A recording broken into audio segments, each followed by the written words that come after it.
करूँ तब तक 1-2 मिनट रिवाइज करें। थायोसल्फेट में क्या डिस्कस किया था कि all thiosulphates are soluble except आज भी ना होंगे बाराती पागल, ठीक है। देन थायोसल्फेट्स की रिएक्शन एसिड से कराएंगे तो मिलेगा white precipitate plus a colorless gas having a smell of burning sulfur, that is SO2, ठीक है। फिर थायोसल्फेट्स जो है वो रिड्यूसिंग एजेंट है, ठीक है। तो उसके रिड्यूसिंग नेचर के बेसिस पर ही उसका कंफर्मेटरी टेस्ट भी हमने किया था, ठीक है, कि कॉपर सल्फेट की एक्सेस ऑफ KI से रिएक्शन कराई तो बना white precipitate CO2I2 plus KI3 dark brown solution, ठीक है। उस वजह से हमें प्रेसिपिटेट भी ब्राउन दिखेगा। देन थायोसल्फेट ऐड कर दिया तो वो क्या करेगा, I2 को I निगेटिव यानी I3 निगेटिव को I निगेटिव में कन्वर्ट कर देगा, कलरलेस सॉल्यूशन बन जाएगा। Then we will get white precipitate.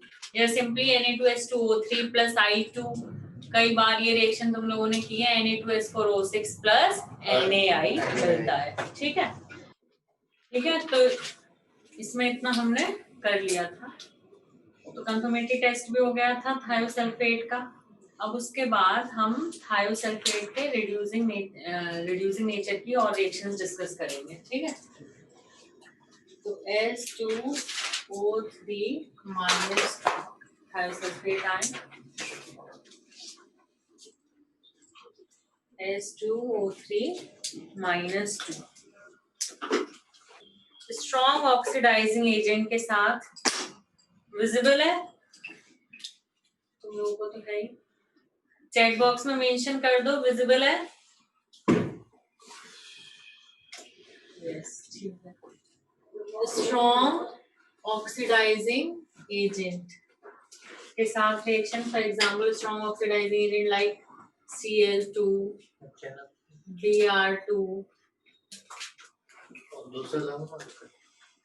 Blue में तो 3 खत्म है, ब्लैक और ट्राई कर लेते हैं।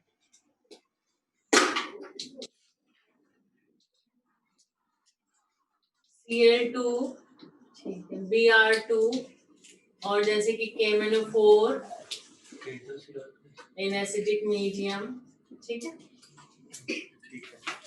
ये 3 हो गए। और जैसे वीक ऑक्सीडाइजिंग एजेंट में हो गया वही Fe+3 लाइक Cu+2 और I2 के साथ हमने कर लिए डिस्कस, ठीक है। तो प्रोडक्ट तुम्हें याद है, तो इसलिए याद रहेगा कि वीक ऑक्सीडाइजिंग एजेंट के साथ क्या बनना है।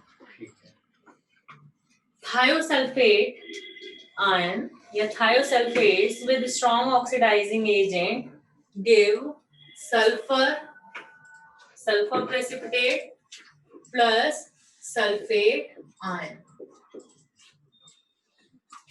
तुमने KMnO4 एसिडिक मीडियम के साथ रिएक्शन देखी होगी थायोसल्फेट की, जब KMnO4 डी ब्लॉक में पढ़ा होगा तो सल्फर प्लस सल्फेट आयन बनेगा, ठीक है।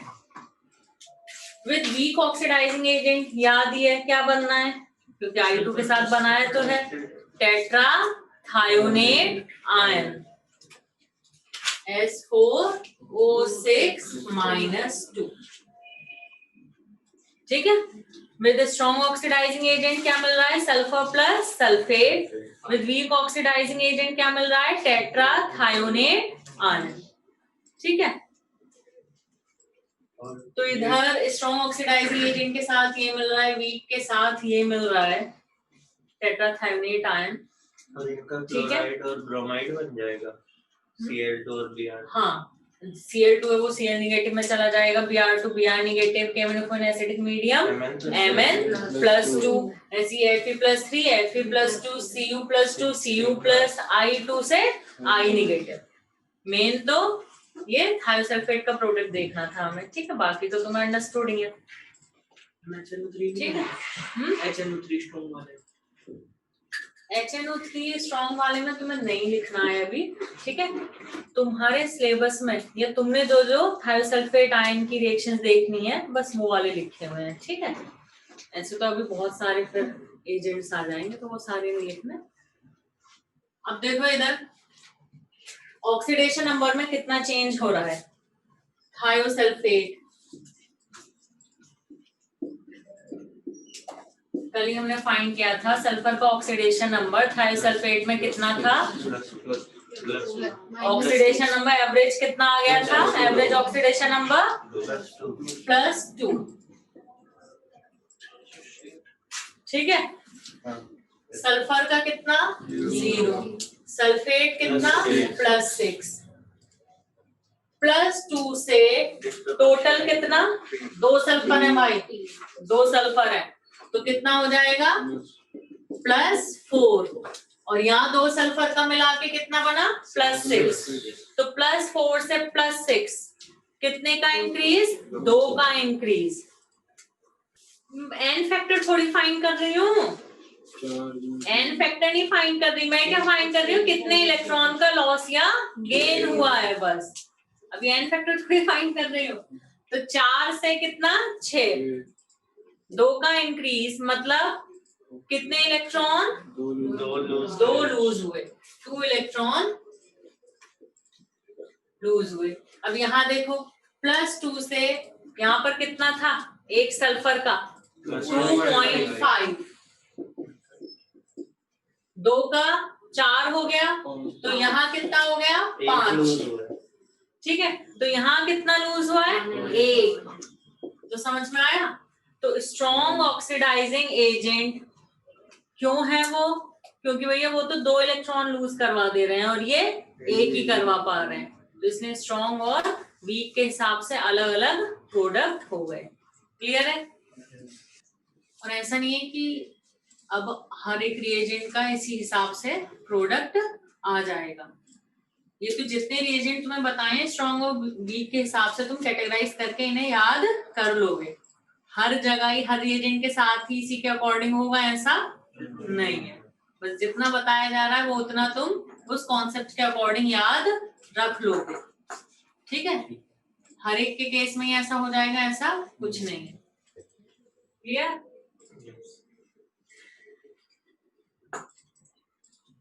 इतना नोट कर लिया, ठीक है। अब क्लोरीन के साथ, अब जैसे क्लोरीन है तो क्लोरीन के साथ डिपेंड करेगा कि एक्सेस है कि लिमिटेड है। क्लोरीन प्लस थायोसल्फेट तुमने क्या बनाना है भाई, सल्फर प्लस सल्फेट, कुछ नहीं मेंशन है तो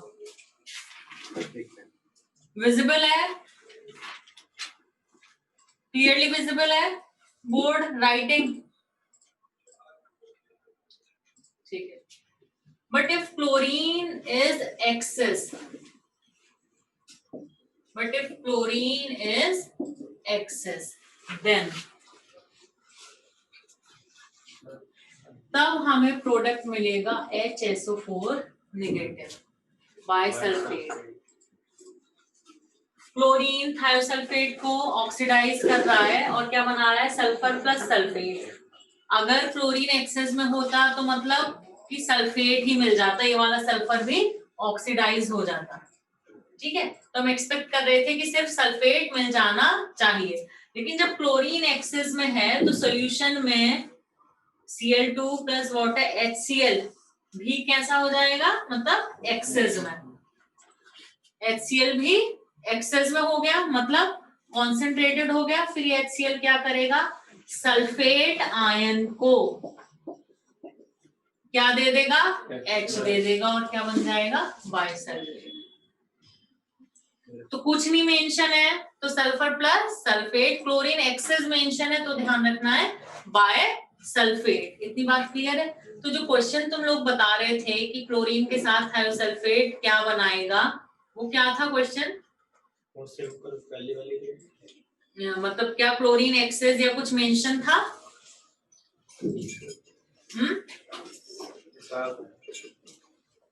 तो क्वेश्चन एक बार देख के फिर पूछ लो। हाइपो सॉल्यूशन के साथ जब क्लोरीन पास होगा तो कौन कौन से प्रोडक्ट बनेंगे? हाँ, तो क्या क्या ऑप्शंस है? S HCl Na2S Na2SO4। Ma'am marker change कर लो, क्वेश्चन ब्लैक से नहीं विजिबल है, ब्लू करना पड़ेगा क्या? मैम प्लीज एक बार कैमरा साफ करो, ब्लर है, कैमरा साफ लेना, कोई कपड़ा लो पीछे से जिससे सर, बेटे कैमरा साफ करना। कौन सा? 49. How many of the following compounds are possible products? Possible products. Yes, sir. When chlorine is passed through hyposolution, S और तुम्हारा हो गया सल्फेट हो ही गया, और HSO4 नेगेटिव सल्फेट हो गया, Na2S4O6 Na2S, इसमें क्या गिवन है? आंसर कितना गिवन है? 3. तो सल्फर हो गया और सोडियम सल्फेट हो गया। सॉल्यूशन में तो HCl भी हुआ, ठीक है। तो S और Na2SO4 यानी कि सल्फेट, सल्फर सल्फेट हो गए पक्का। अब इन्होंने HSO4 निगेटिव यानी कि सोडियम बाइसल्फेट तो मेंशन किया ही नहीं यहाँ पर, अगर मेंशन करते तो वो भी एक वन ऑफ द प्रोडक्ट में काउंट होता, वो नहीं किया, लेकिन HCl तो पड़ा है सॉल्यूशन में। तो क्लोरीन के साथ रिएक्शन क्लियर है, chlorine plus thiosulphate, sulphur plus sulphate, chlorine excess में तो थायोसल्फेट के साथ HSO4 नेगेटिव, ठीक है। थायोसल्फेट से तो HSO4 नेगेटिव बन रहा है, लेकिन सॉल्यूशन में तो HCl भी पड़ा है, ठीक है। नाउ नेक्स्ट KMnO4 के साथ एसिडिक मीडियम, क्लियर है क्या बनेगा एसिडिक मीडियम में प्रोडक्ट। लेकिन तुम लोगों ने अगर किया हो तो डी ब्लॉक में KMnO4 इन एसिडिक मीडियम के साथ अलग प्रोडक्ट है और KMnO4 इन बेसिक मीडियम के साथ अलग प्रोडक्ट है, ठीक है। पिछली रिएक्शन एक्सेस में लिखवाई थी आपने, उसमें एक यही प्रोडक्ट बनेगा HSO4। थायोसल्फेट से सिर्फ HSO4, बाकी सॉल्यूशन में तो HCl भी पड़ा है, थायोसल्फेट से सिर्फ HSO4 नेगेटिव, ठीक है। Br2 के लिए भी सेम ही है, ब्रोमीन के लिए ना ना, सिर्फ क्लोरीन के साथ लिखवाइए रिएक्शन, ठीक है। नाउ नेक्स्ट देखो KMnO4 in acidic medium with thiosulphate क्या बन रहा है बच्चों? Sulphur plus sulphate, clear. But KMnO4 in basic medium with thiosulfate, ठीक है, सिर्फ मिलेगा सल्फेट, पर वो तो Mn+2 बनना ही है, और यहाँ क्या बनेगा बेसिक मीडियम में? Mn K2MnO4, ठीक है, वो तो बनना ही है, वो तो क्लियर है। यहाँ थायोसल्फेट का क्या प्रोडक्ट बनना है वो प्रेडिक्ट करना है, वो देखना है, ठीक है। तो सल्फर, अब नॉन मेटल जनरली क्या होते हैं बेसिक मीडियम में, बेसिस के साथ जनरली क्या होते हैं? रिएक्ट कर जाते हैं, तो इसलिए यहाँ पर हमें सल्फर नहीं मिल रहा है, सल्फेट। तो एसिडिक मीडियम में sulphur plus sulphate, basic medium में सिर्फ सल्फेट, क्लियर है? ठीक हो गया थायोसल्फेट। अब थायोसल्फेट की प्रेसिपिटेशन रिएक्शन, वो भी मेनली सिल्वर के साथ, precipitation reaction with silver ion,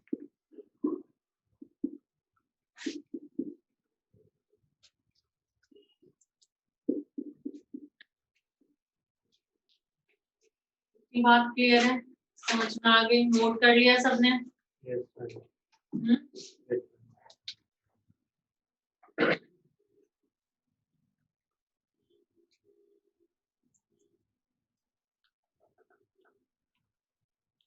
HCl access with sulphate दोबारा बता दो।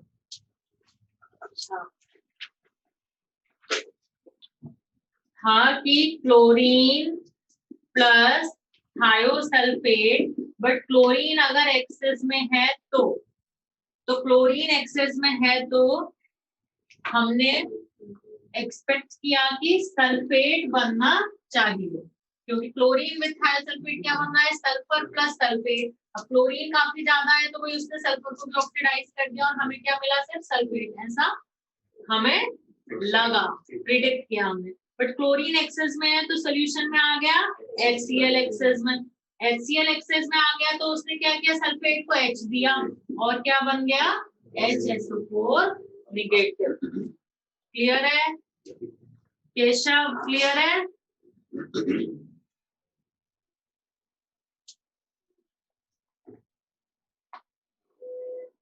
ठीक है,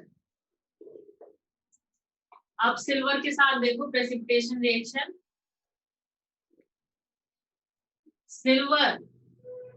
सिल्वर आयन थायोसल्फेट के साथ, ठीक है, बनाता है सिल्वर थायोसल्फेट व्हाइट प्रेसिपिटेट। ठीक है, सिल्वर आयन थायोसल्फेट के साथ व्हाइट प्रेसिपिटेट बना लेते हैं, silver thiosulphate.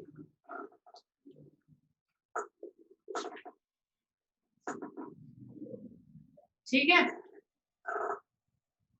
Silver ion thiosulphate के साथ white precipitate silver thiosulphate. Clear?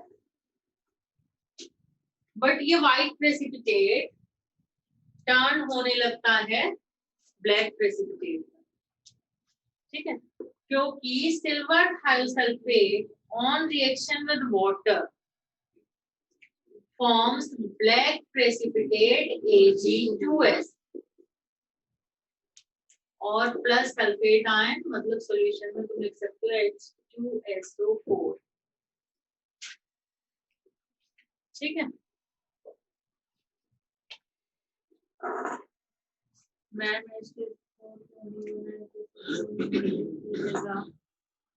HCl plus sulphate. ठीक है, सल्फेट आयन पे कितना चार्ज है, -2। उसकी प्रोटॉन एक्सेप्ट करने की कैपेसिटी ज्यादा है, यानी कि वो एक अच्छा बेस है, तो उसने HCl से क्या ले लिया, एक H ले लिया और क्या बना लिया, HSO4 निगेटिव। ठीक है, लेकिन बाद में HSO4 निगेटिव की कैपेसिटी इतनी ज्यादा नहीं है या वो इतना अच्छा बेस नहीं है कि HCl से भी क्या ले ले, फिर एक और H ले ले। ठीक है, ये कॉन्जुगेटेड बेस और एसिड की स्टेबिलिटी पे डिपेंड करता है। तो सल्फेट आयन पे -2 चार्ज है, ज्यादा चार्ज है, निगेटिव ज्यादा चार्ज है, तो वो एक अच्छा बेस है कि HCl एक्सेस में उसने H ले लिया। ठीक है, HSO4 निगेटिव, फिर एक ही माइनस आयन, मतलब एक ही निगेटिव है, चार्ज कम हो गया है, स्टेबिलिटी बढ़ गई है, तो अब इतनी कैपेसिटी नहीं है कि एक और H ले लूं, तो HSO4 निगेटिव बन सकता है। ठीक है, now next, if there is excess of thiosulfate,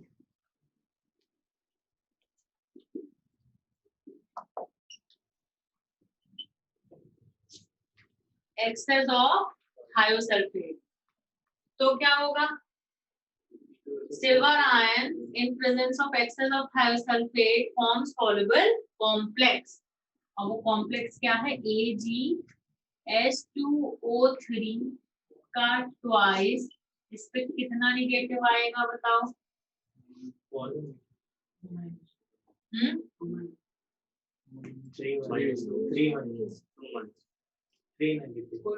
2 minus कह रहा है, कोई 1 माइनस कह रहा है, कोई 3 माइनस कह रहा है, but the right answer is 3 minus, -3। क्यों भाई, कैसे पता लगेगा चार्ज कितना आएगा, 2 निगेटिव कितना हो गया, 4 निगेटिव, बट इसे तो +1 में रखना है, तो कितना गया, -3।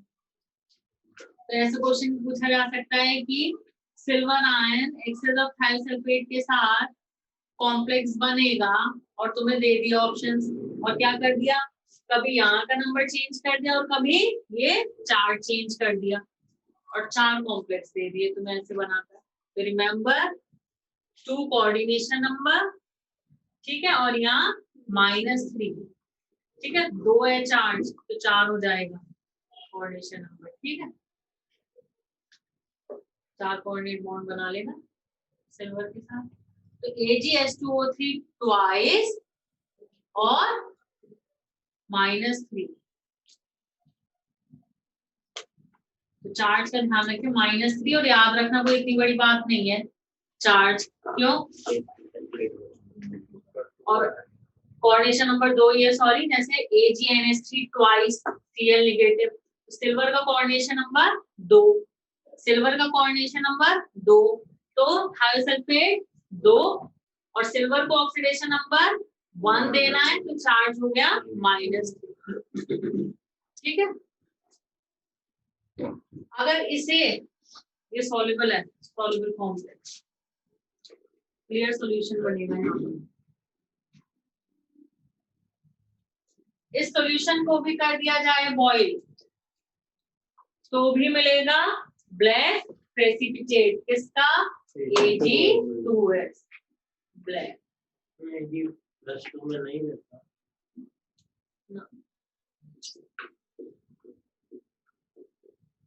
सिल्वर आयन का ऑक्सीडेशन नंबर +1 ही होता है, ठीक है। गोल्ड का भी +1 है, बट गोल्ड +1 +3 दोनों शो कर लेता है, सिल्वर +3 तो रेयरली इसका +1 ही है, ठीक है। मैम रिपीट कर दो please, okay. Silver ion with thiosulphate form white PPT, जो कि टर्न हो जाएगा ब्लैक में, क्योंकि रिएक्शन विद वाटर करके Ag2S black, but silver ion with excess of thiosulphate will form soluble complex, ठीक है, which on boiling will give black precipitate Ag2S. Now thiosulfates done, clear? तो क्लोरीन आयोडीन के साथ thiosulphate का product और silver के साथ ये जो प्रोडक्ट है, ठीक है, इन्हें स्पेशली याद रब कर दो।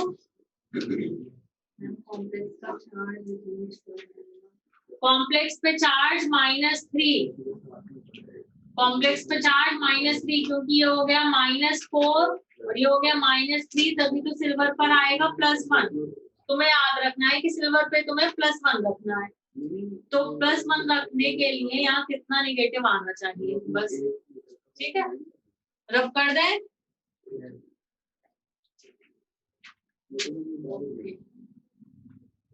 Now next ion is nitrite, NO2 negative, और उसके बाद एसीटेट और बस, फिर हम नेक्स्ट कैटेगरी पे पहुंच जाएंगे।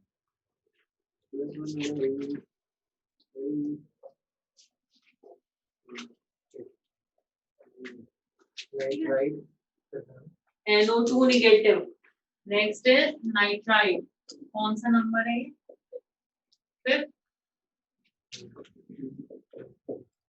NO2 negative nitrite ion. तुम लोगों को कई बार बता चुकी हूँ, all nitrites are soluble except Ag+, Cu+ और Hg2+, ठीक है, all nitrites are soluble except these.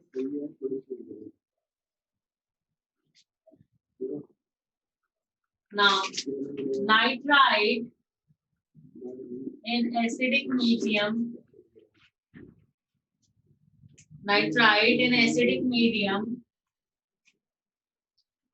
क्या होगा, हमें कौन सी गैस मिलेगी, जब किसी नाइट्राइट सॉल्यूशन में तुम डाइल्यूट HCl या डाइल्यूट H2SO4 ऐड करोगे तो हमें कौन सी गैस मिलेगी, NO2 मिलेगी, रेडिश ब्राउन कलर गैस। होता क्या है, NO2 नेगेटिव और H+, क्या बनेगा, HNO2, ठीक है, but HNO2 undergoes disproportionation, it is not a stable acid।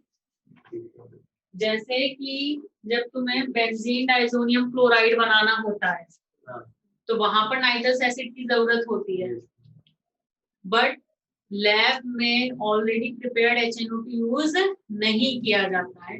HNO2 is prepared in Situ, मतलब during the reaction he prepare किया जाता है। तो कैसे बनाते हैं, क्या लेते हैं रिएजेंट वहां HNO2 के लिए? तुम NaNO2 प्लस HCl ले लेते हो HNO2 के लिए। क्यों? क्योंकि HNO2 स्टेबल नहीं होता है। अगर तुम लैब में प्रिपेयर्ड HNO2 लोगे तो होगा क्या, वो एक्चुअली HNO2 तो उसमें बहुत कम रह गया होगा, वो तो डिस्प्रोपोर्शनेट हो गया होगा, ठीक है। तो इसलिए HNO2 को हमेशा इन सिटू प्रिपेयर किया जाता है यूज करने के लिए रिएक्शन में। जब भी जरूरत पड़ती है, it is prepared during the reaction, पहले से प्रिपेयर करके ये लैब में नहीं रखा जाता है, ठीक है। तो it undergoes disproportionation to form HNO3, मतलब it forms HNO3 plus NO। NO बना टेस्ट ट्यूब में, लेकिन NO तुम्हें पता है कि पैरामैग्नेटिक है और बहुत ही अनस्टेबल है। It readily undergoes oxidation. इसे जैसे ही एयर मिलेगी, within no time it undergoes oxidation and will form NO2। तो जैसे ही टेस्ट ट्यूब में NO बनेगी तो हमें क्या दिख रही होगी, सॉरी, जैसे ही टेस्ट ट्यूब में NO बनेगी हमें कौन सी गैस दिखेगी, लेकिन reddish brown colour gas NO2, हमें तो यही दिखेगी क्योंकि NO ने बना लिया NO2। क्लियर? थोड़ा सा NO और NO2 के बारे में डिस्कस करें।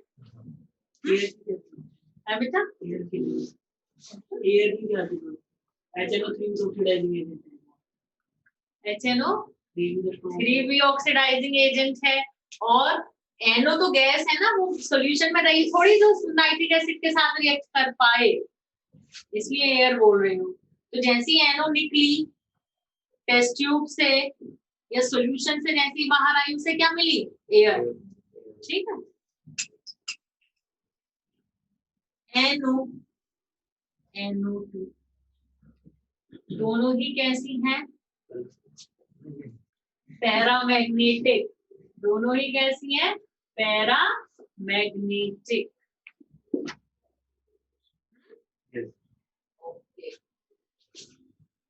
NO कैसी है, कलरलेस,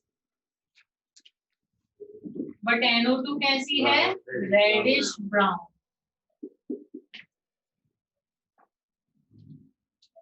ठीक है। NO एसिडिक है कि बेसिक है कि न्यूट्रल है, NO न्यूट्रल है, बट NO2 एसिडिक है। NO इनसॉल्युबल है वाटर में, NO वाटर में मिक्स होकर H2N2O2 बनाती भी है हाइपोनाइट्रस एसिड, मतलब हाइपोनाइट्रस एसिड कह सकते हो कि वाटर के साथ बनता, बट बनता नहीं है, रिएक्शन बैकवर्ड डायरेक्शन में रहती है, तो इसलिए इनसॉल्युबल है। और क्योंकि न्यूट्रल है इसलिए वाटर के साथ एसिड इसने बनाना ही नहीं था, इसलिए रिएक्शन बैकवर्ड रहती है। लेकिन हाइपोथेटिकली पूछ भी लिया जाए कि NO का ऑक्सी एसिड क्या होगा, हाइपोथेटिकली कह भी दिया जाए तो NO का ना H2N2O2 N2O का हुआ, सॉरी वो N2O का है, ठीक है, इसका नहीं, वो N2O का ऑक्सी एसिड है H2N2O2। N2O is also neutral and insoluble in water, ठीक है, insoluble in water। होता क्या, अगर soluble होती या वाटर के साथ हम माने कि क्या बनाती, ऑक्सी एसिड H2N2O2, H2N2O2 देखिए ना, ऐड करके सीधा ऐड कर देना, इन्हें बन गया हाइपोनाइट्रस एसिड। बट रिएक्शन किस डायरेक्शन में रहती है, पूरा का पूरा इक्विलिब्रियम शिफ्ट किस डायरेक्शन में रहता है, बैकवर्ड। तो मतलब रिएक्शन हुई नहीं, रिएक्शन हुई नहीं मतलब N2O is insoluble in water।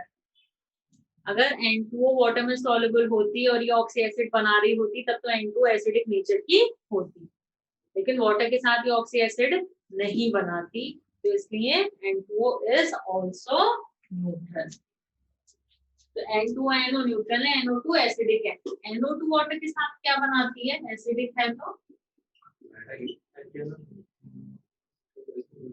Mixture of acids, कौन से, HNO2 प्लस HNO3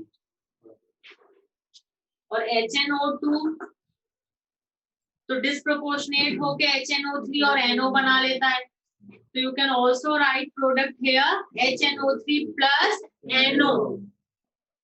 लेकिन कौन से एसिड बनाती है पूछा जाए तो रिमेंबर HNO2 प्लस HNO3, ठीक है। और कह दिया जाए कि which of the following are possible products, या which of the following are products of NO2 on reaction with water, you will write भी HNO2 भी, HNO3 भी और NO भी, ठीक है। NO को मतलब कंसीडर करेंगे, ऑब्वियसली कंसीडर करेंगे। You can also right here कि भाई HNO3 और NO बनता है, क्योंकि HNO2 ने तो अल्टीमेटली HNO3 बना लेना है, तो HNO3 तो कॉमन हो गया प्लस NO। लेकिन जब वो पूछेगा ही सिर्फ एसिड्स की कौन से एसिड्स बनते हैं, तो सारा का सारा थोड़ी डिस्प्रोपोर्शनेट हो गया होगा। तो कौन से एसिड्स बनते हैं, HNO2 and HNO3, mixture of acids, इसलिए NO2 को मिक्स्ड एनहाइड्राइड भी कहते हैं, है ना। कुछ गैसेस को एनहाइड्राइड बोलते हैं कि उस एसिड का एनहाइड्राइड है, मतलब क्या है कि उस एसिड में से पानी निकाल दिया जाए तो वो गैस बन जाएगी। जैसे H2SO3 में से पानी निकाल देंगे तो SO2 बनेगी, तो SO2 को क्या बोला जाता है, एनहाइड्राइड ऑफ सल्फ्यूरस एसिड या सल्फ्यूरस एनहाइड्राइड। सिमिलरली SO3 को क्या बोला जाता है, एनहाइड्राइड ऑफ सल्फ्यूरिक एसिड या सल्फ्यूरिक एनहाइड्राइड। ऐसी N2O5 को एनहाइड्राइड ऑफ नाइट्रिक एसिड, ऐसी मिक्सचर ऑफ एसिड्स का एनहाइड्राइड है तो मिक्स्ड एनहाइड्राइड बोल दिया, ठीक है। इतनी बात क्लियर है। तो इतनी बात तो हुई मेनली NO2। यहाँ पर हमें रेडिश ब्राउन कलर की गैस मिली जो कि एसिडिक है और वाटर के साथ बनाती है HNO2 HNO3 एसिड्स, ठीक है, और पैरामैग्नेटिक है, क्लियर, डिसॉल्व हो रही है तभी तो बना रही है वाटर के साथ, ठीक है। वाटर में डिसॉल्व हो रही है तभी तो वाटर के साथ क्या बना रही है, एसिड सॉल्यूशन दे रही है, क्लियर। तो when nitrides react with dilute HCl or dilute H2SO4, we will get a reddish brown color gas, that is NO2. The gas is acidic in nature and paramagnetic. बाकी तो काफी कुछ है ना, कि पैरामैग्नेटिक होने की वजह से डायमर बना लेती है, ठीक है। जैसे जैसे टेम्परेचर लो होता जाएगा इसके डायमर का परसेंटेज कंपोजिशन बढ़ता जाएगा। डायमर क्या होगा, N2O4। डायमर कैसा है, कलर्ड है कि colourless, dimer is colourless, N2O4 is colourless, N2O4 colourless.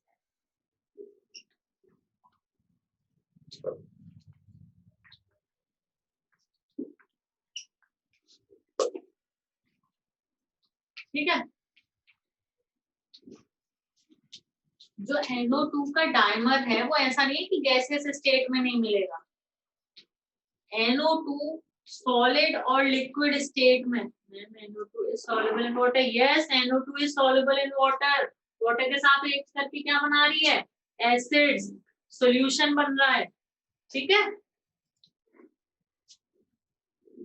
हाँ क्या कहती है, सॉलिड और लिक्विड स्टेट में NO2 N2O4 ही होती है, बट गैसियस स्टेट में हमें NO2 भी मिलता है N2O4 भी मिलता है, depending on temperature. Temperature high करते जाओगे डायमर टूटता जाएगा और NO2 का परसेंटेज कंपोजिशन बढ़ता जाएगा, टेम्परेचर कम होगा तो NO2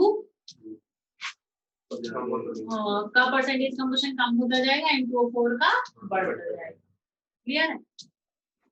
NO इसका भी डायमर होता है। लिक्विड स्टेट में ये डायमर ही है, लिक्विड और सॉलिड में। क्या? N2O2 जो कि ब्लू कलर का होता है। तो अगर तुमसे कहा जाए लिक्विड NO, तो लिक्विड NO इज किस कॉन्टेक्स्ट में लिखा है, कहाँ लिखा है? Solubility. All nitrites are soluble except these. बेटा बड़े लेट चल रहे हो हैं? स्टार्टिंग की लाइन में पूछ रहे हो,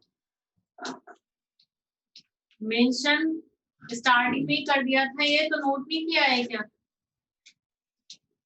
All nitrites are soluble except इन तीनों के नाइट्राइट्स। ठीक है? हाँ, तो मैं क्या बता रही हूँ? NO सॉलिड और लिक्विड स्टेट में, वो भी डायमर स्टेट में एग्जिस्ट करेगा, N2O2।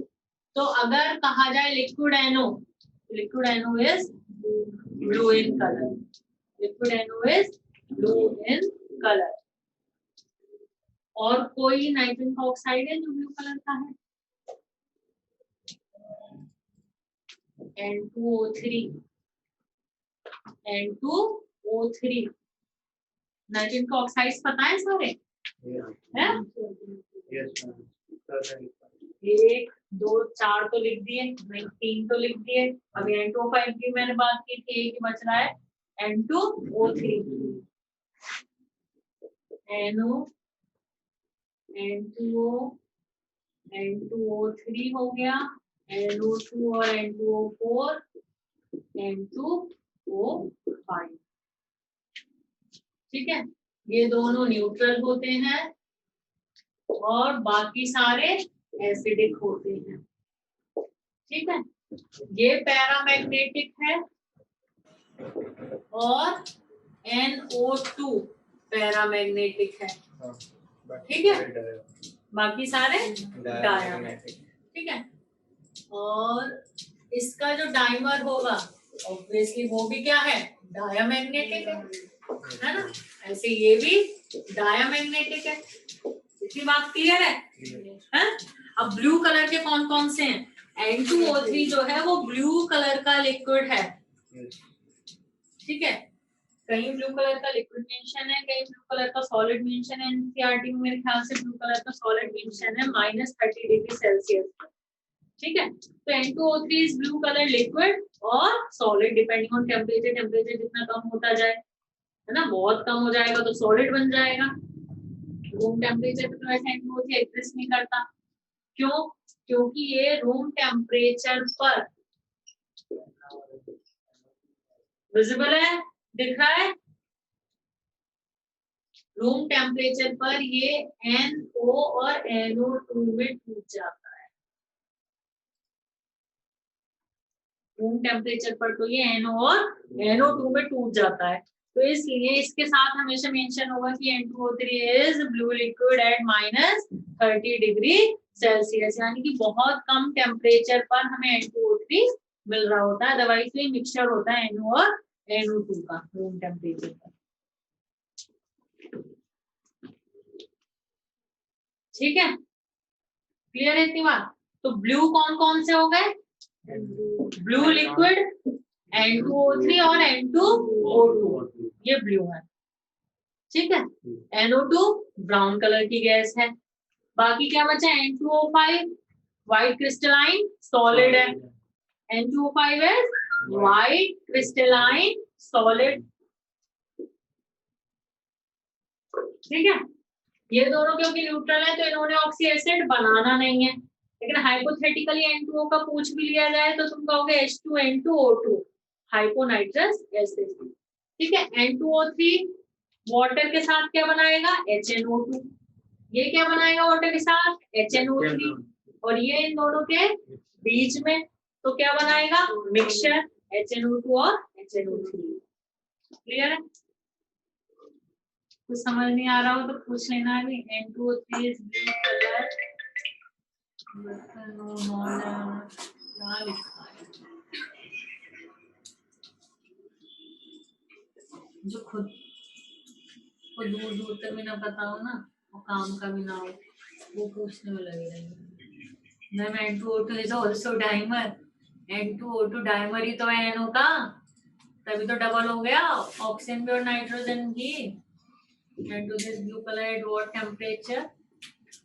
N2O3 -30°C पर ब्लू कलर का लिक्विड या सॉलिड एग्जिस्ट करता है। -30°C, बाकी तो उससे भी लो करोगे टेम्परेचर तो मिलेगा ही वो। N2O कलरलेस है, N2 स्पेरिंगली सॉल्युबल, ट्रू और फॉल्स? फॉल्स ही होना चाहिए, सॉल्युबल है ही नहीं वो। लिक्विड NO ब्लू कलर का होता है, हाँ ठीक है।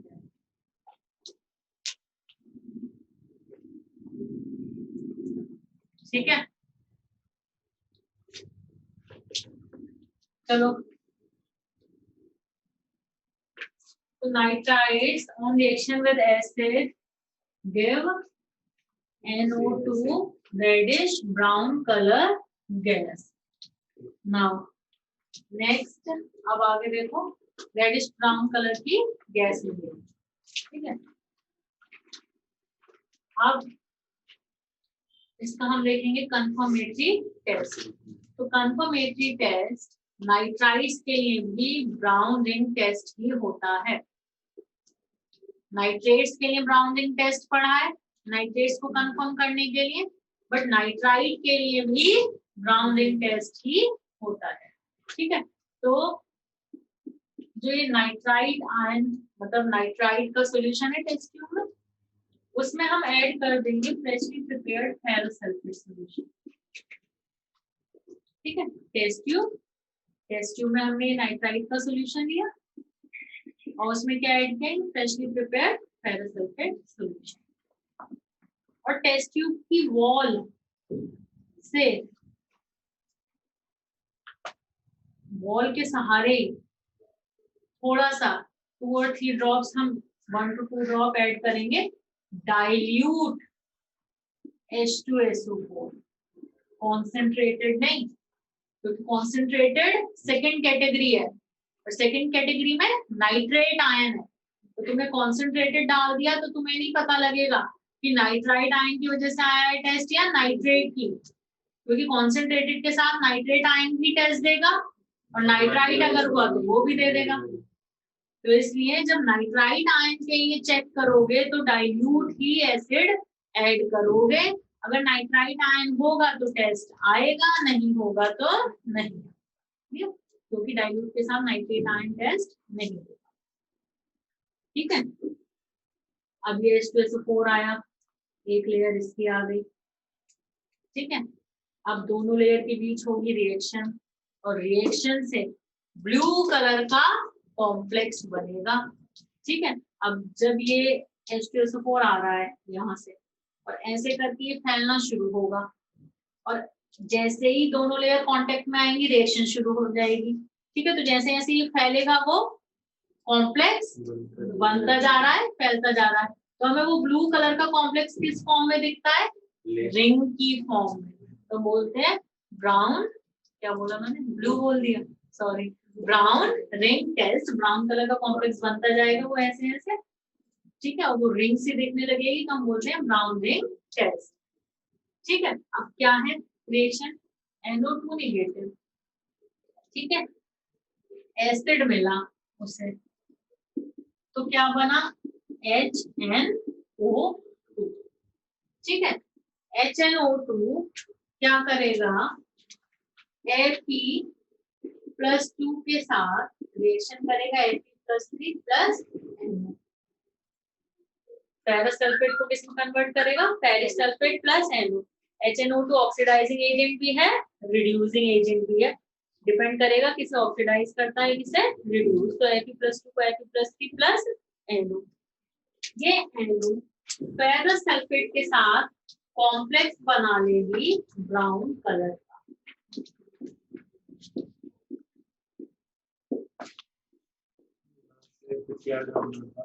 ब्राउन कलर, ठीक है। तो ब्राउन कलर की रिंग दिखेगी at the junction of two layers. Brown colour ring at the junction of two layers, that is known as brown ring test. बात बताओ समझ में आई या नहीं? HNO2 Fe+2 को ऑक्सीडाइज करता है, I निगेटिव को ऑक्सीडाइज कर देता है, बट Cl2 और Br2 को रिड्यूस करता है। HNO2 is an oxidizing agent as well as reducing agent, क्योंकि भाई ऑक्सीडेशन स्टेट क्या है? +3, तो +3 से +5 पे जा सकता है, उससे क्लियर है? इतनी बात समझ में आई? NO2 निगेटिव H+ के साथ HNO2, क्योंकि हमने पैरासल्फेट डाला हुआ था, उसके साथ ये रिएक्शन हुई और इन दोनों की आपस में रिएक्शन हुई और बन गया ये ब्राउन कलर का कॉम्प्लेक्स। इस टेस्ट ट्यूब को करते वक्त टेस्ट ट्यूब को बिल्कुल भी शेक नहीं करते, बिल्कुल भी। अभी बताती हूँ, ये क्लोरीन ब्रोमीन वाला टेस्ट ट्यूब को बिल्कुल भी शेक नहीं करेंगे, बिल्कुल अनडिस्टर्ब छोड़ देते हैं। बहुत ही केयरफुली ये टेस्ट परफॉर्म करना होता है। क्यों? क्योंकि ये कॉम्प्लेक्स बहुत अनस्टेबल है। टेस्ट ट्यूब अगर शेक हो गई या थोड़ी सी भी हिला दी तुमने, तो क्या होगा? NO कॉम्प्लेक्स से निकल जाएगी, उड़ जाएगी, कॉम्प्लेक्स टूट जाएगा। बस क्या बचेगा फिर तुम्हारे पास? फेरस सल्फेट, वाटर और NO उड़ जाएगी। अभी मैंने ये बताया था, ये लिख लिया सबने? ये रब कर दूं टेस्ट ट्यूब रब कर दूं? मैंने ये बताया था कि HNO2 is an oxidising agent as well as reducing agent. तो कुछ 2-3 रिएक्शन मैंने बताई, जैसे HNO2 Fe+2 को ऑक्सीडाइज कर देता है, I निगेटिव को भी ऑक्सीडाइज कर देता है, बट Cl2 को रिड्यूस और Br2 को रिड्यूस। ये तो सब भाई पोटेंशियल पे डिपेंड करता है कि किसे रिड्यूस करेगा, किसे ऑक्सीडाइज। अब ऐसा नहीं कि क्लोरीन को कर रहा है रिड्यूस तो फिर सारों को ही रिड्यूस करेगा, ठीक है? डिपेंड करता है पोटेंशियल पे। तो रिएक्शन सबके साथ एक जैसी ही होगी ऐसा बिल्कुल भी जरूरी नहीं। वो चीज तो याद रखनी पड़ेगी। क्यों? क्योंकि अब हर एक के पोटेंशियल को याद रख के फिर तुम फाइंड करने से रहे, क्योंकि सबके हमें पोटेंशियल्स याद है और हम पोटेंशियल से कैलकुलेट करके हम पता लगाएंगे कि कौन किसे रिड्यूस या ऑक्सीडाइज करेगा, तो वो तो बहुत मुश्किल है। इसलिए हम क्या करते हैं, यहाँ पर हम किसके साथ क्या ऑक्सीडेशन प्रोडक्ट या रिडक्शन प्रोडक्ट बनेगा वो भी सीधा याद है। क्लियर? नाइट्राइड हो गया। नाइट्राइड क्या बेटा? यहाँ या वहां से क्या मतलब? न्यूट्रल। यहाँ या वहां से कुछ मतलब नहीं है। NO तो न्यूट्रल है तो न्यूट्रल है। हाँ वो अभी करेंगे डिस्कस। हाँ इस कॉम्प्लेक्स का तो करना है ना डिस्कस, दूसरे कॉम्प्लेक्स का हो गया था, ठीक है? कर दो ये अब। अब इस कॉम्प्लेक्स के बारे में थोड़ी सी बात की जाए। तो आयरन का ऑक्सीडेशन स्टेट फाइंड करो इस कॉम्प्लेक्स में। You have to find the oxidation state. Test में ये कॉम्प्लेक्स ही इंपॉर्टेंट है सबसे ज्यादा। इस टेस्ट में पूरे नाइट्राइट आयन में क्या इंपॉर्टेंट है? ये कॉम्प्लेक्स, इसका कलर, कॉम्प्लेक्स का फॉर्मूला, आयरन का ऑक्सीडेशन स्टेट, इसमें अनपेयर्ड इलेक्ट्रॉन कितने हैं, फिर मैग्नेटिक मोमेंट क्या होगा, NO पर चार्ज क्या है, ये सब इम्पोर्टेंट है। तो ये कॉम्प्लेक्स बेसिकली इम्पोर्टेंट है इस टॉपिक में, ठीक है?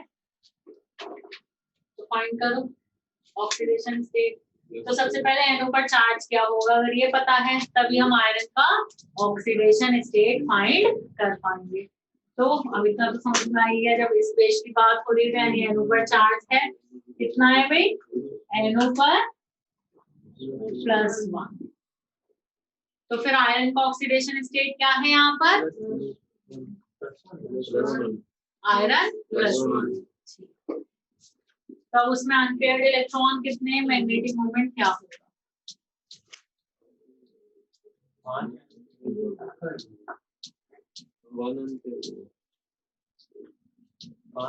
4D में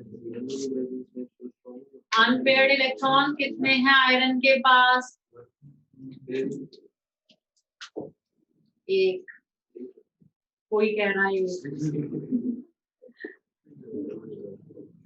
शिवम कह रहा है एक। कितने अनपेयर्ड इलेक्ट्रॉन होंगे, अब एक ने कहा 3, दीप ने भी 3, चिराग कह रहा है 4, श्रुति कह रही है 5।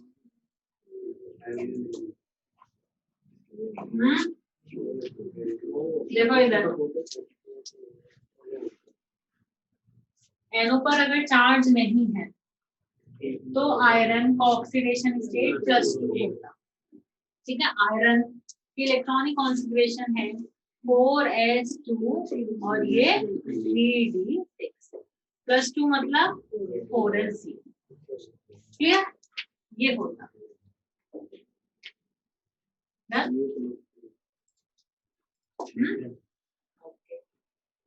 अब मैंने तुम्हें लास्ट क्लास में भी समझाया था कि NO क्या करता है, अपना ऑड इलेक्ट्रॉन आयरन के D में ट्रांसफर करता है। NO अपना ऑड इलेक्ट्रॉन आयरन के D में ट्रांसफर करता है, तो D विल बिकम 7। तो D7 मतलब 1 2 3 4 5 6 7, क्लियर। और स्ट्रॉन्ग फील्ड लिगेंड नहीं है,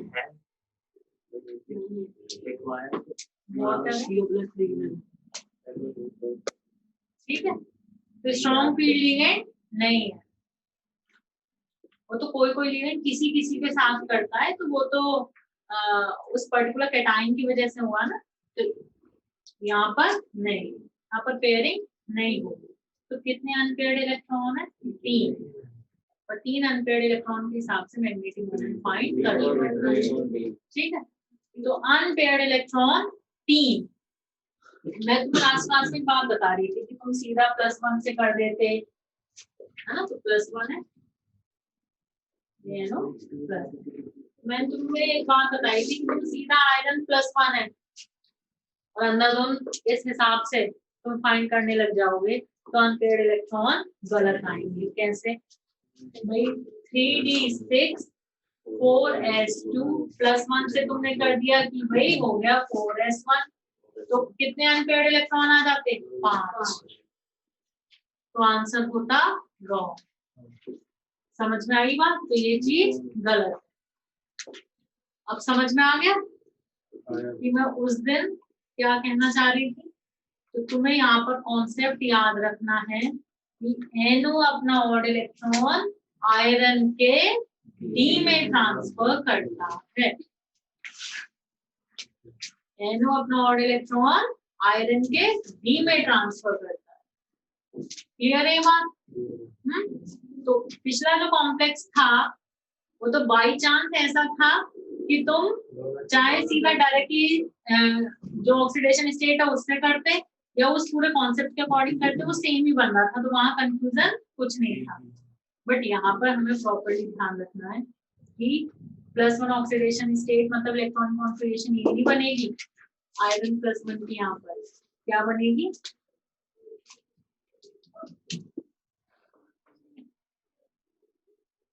क्लियर है। 3 अनपेयर्ड इलेक्ट्रॉन, ये कॉम्प्लेक्स क्लियर।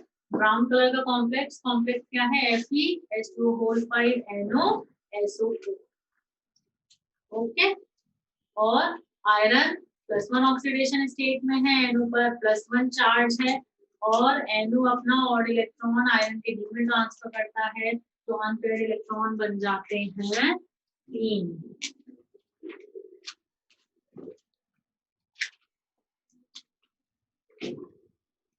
एक बात, जब भी टेस्ट परफॉर्म करते हैं तो test tube should be free from Ba+2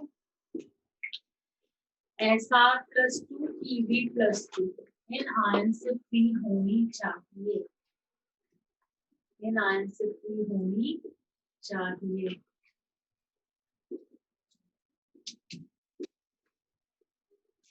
या जो सॉल्ट सॉल्यूशन हम ले रहे हैं वो हम सोडा एक्सट्रैक्ट से करें, क्योंकि सोडा एक्सट्रैक्ट जब हम बनाएंगे तो ऑब्वियसली Pa+2 Sr+2 Pb+2 ये तो प्रेसिपिटेट हो चुके होंगे, फिर सोडियम नाइट्राइड होगा सॉल्यूशन में।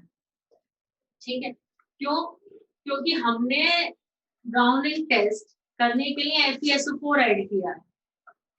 ठीक है, यहाँ सल्फेट आयन है कॉम्प्लेक्स में, सल्फेट आयन के साथ ये स्टेबल, मतलब वैसे ही अनस्टेबल है कॉम्प्लेक्स में बनता है, टेस्ट ट्यूब शेक भी हो जाए तो कॉम्प्लेक्स डिकम्पोज हो जाता है। ठीक है, तो वैसे ही पूरा कॉम्प्लेक्स अनस्टेबल है, तो अगर ये आयन हुए तो इनके सल्फेट्स हो जाएंगे प्रेसिपिटेट, इनके सल्फेट्स प्रेसिपिटेट हो जाएंगे, सल्फेट आयन होगा ही नहीं, तब तो हम सोच ही नहीं सकते कि कॉम्प्लेक्स बनेगा। ठीक है, इतनी बात क्लियर है सबको? इस कॉम्प्लेक्स को अच्छे से याद रखना है, इसके बारे में जो जो बातें बताई गई है वो सारी याद रखनी है। क्लियर? नोट कर लिया? सबने नोट कर लिया भाई? लास्ट वाला Ba+2 Sr+2 Pb+2 सॉल्यूशन में ना हो, टेस्ट ट्यूब में ना हो, इस बात का हमें ध्यान रखना है। तो अच्छा होगा कि हम टेस्ट सोडा एक्सट्रैक्ट से करें। ठीक है, क्यों? क्योंकि अगर ये आयंस हुए तो इनके सल्फेट, यानी कि जब हमने पैरासल्फेट ऐड किया है तो इनके सल्फेट प्रेसिपिटेट हो जाएंगे, सल्फेट आयन चला जाएगा, बाहर निकल जाएगा, प्रेसिपिटेट हो गया मतलब सॉल्यूशन से बाहर निकल गया, तो ये कॉम्प्लेक्स फिर नहीं बन पाएगा, ब्राउनिंग टेस्ट नहीं आएगा। अब और कौन सी बात? 4s0 वाली बात। 4s0 वाली बात क्या है कि अगर NO पर कोई चार्ज नहीं होता तो आयरन होता +2, जैसा कि हम एक्सपेक्ट कर रहे थे, तो मतलब 4s0 3d6 ये होता। बट Fe+1 बना क्यों? क्योंकि NO ने अपना ऑड इलेक्ट्रॉन आयरन को दिया, इसलिए Fe+1 बना, लेकिन आयरन के कौन से ऑर्बिटल में दिया? d ऑर्बिटल में, तो क्या बना? 3d7 बना। क्लियर है? इसमें 3 unpaired electron. Okay, done, nitrite ion हो गया।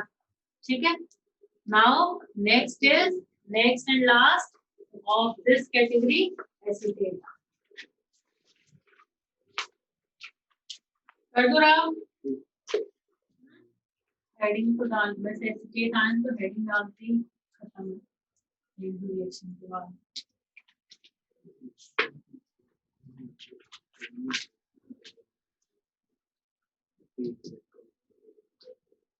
करवा दो। देखो एसीटेट आयन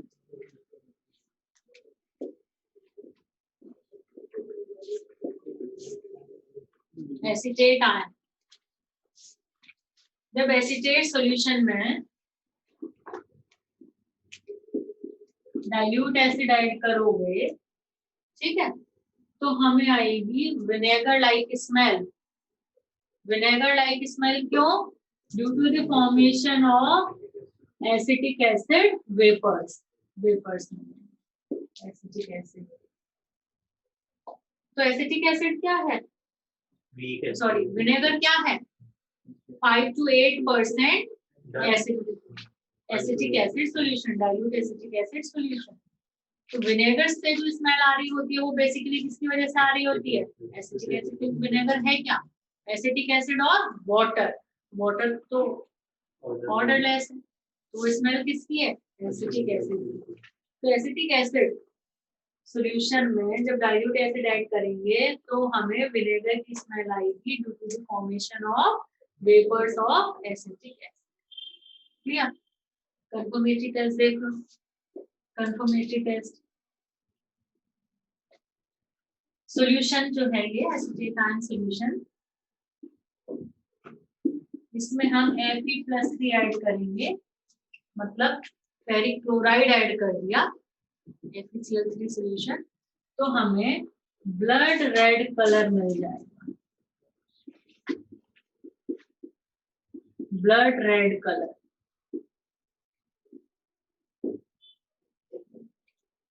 Fe+3 ज्यादातर, Fe+3 के कंपाउंड ज्यादातर रेड, रेडिश ब्राउन या ब्राउन होते हैं, मतलब red to brown.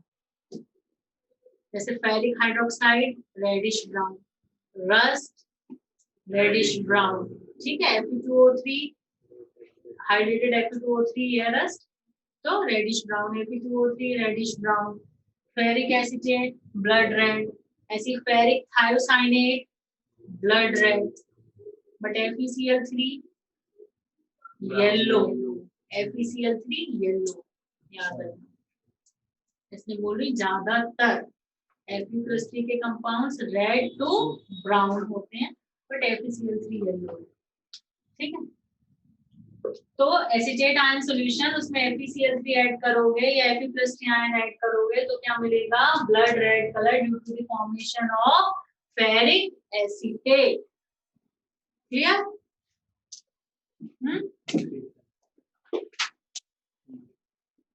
Silver ion add कर दिए तो मिलेगा सिल्वर एसिटेट, व्हाइट प्रेसिपिटेट, ठीक है। ओके,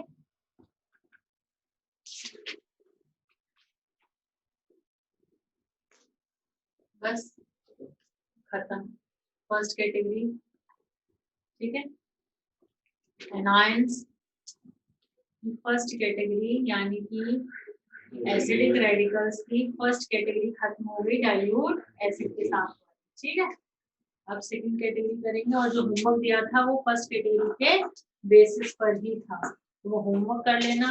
अब कल और परसों 2 दिन तो क्लास होगी हमारी ऑर्गेनिक की विशाल सर की, तो होमवर्क मैंने कोई ज्यादा दिया नहीं था, 15-20 क्वेश्चन है मुश्किल से, तो वो क्वेश्चंस कर लेना और ये सारा रिवाइज कर लेना, ठीक है। बस ये तुम लोगों का होमवर्क है, जो क्वेश्चन दिए हैं उन्हें कर लो और जितना भी करवा दिया है उसे रिवाइज कर लो, ठीक है। ओके।